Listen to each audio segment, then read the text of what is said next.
ব্রাহ্মণবাড়িয়ার নবীনগর আওয়ামী লীগের এক নেতাকে গ্রেফতারের দাবিতে পুলিশ সুপার কার্যালয়ের সামনে মানববন্ধন ও বিক্ষোভ করেছে গ্রামবাসী।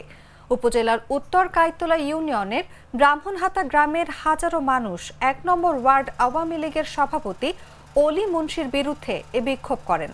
পরে পুলিশ সুপার বরাবর লিখিত অভিযোগ দেন। এ সময় ব্রাহ্মণহাতা গ্রামের সজীব অভিযোগ করে বলেন, এলাকার খুনি, হত্যাকারী, দাঙ্গা ফ্যাসাদ সৃষ্টিকারী ও চিহ্নিত মাদক ব্যবসায়ী অলি মুন্সি। আওয়ামী লীগের সভাপতি অলি মুন্সির বিরুদ্ধে মোট ৫টি হত্যা মামলা রয়েছে, অথচ তাকে গ্রেফতার করা হচ্ছে না।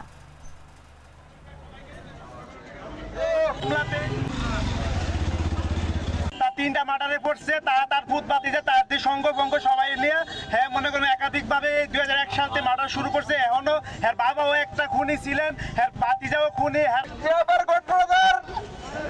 একাধিক মামলার আসামি খুনি অলিউল্লাহ মুন্সির বিরুদ্ধে আমরা মানববন্ধনে ঐক্যবদ্ধ হয়ে আমরা উপস্থিত হয়েছি এবং আমরা এখানে যারা আছি আমরা সবাই একটাই কথা, এই খুনি অলিকে জরুরিভাবে গ্রেফতার করে তাকে বিচারের মাধ্যমে ফাঁসির আওতায় আর ফাঁসি দেওয়া। পুলিশ সুপারের কার্যালয়ের সামনে উপস্থিত হয়ে কাইতলা উত্তর ইউনিয়নের আওয়ামী লীগের ১ নম্বর ওয়ার্ডের সভাপতি অলিউল্লাহ মুন্সি 2016 সালে 29 এপ্রিল আমি নিজে উনার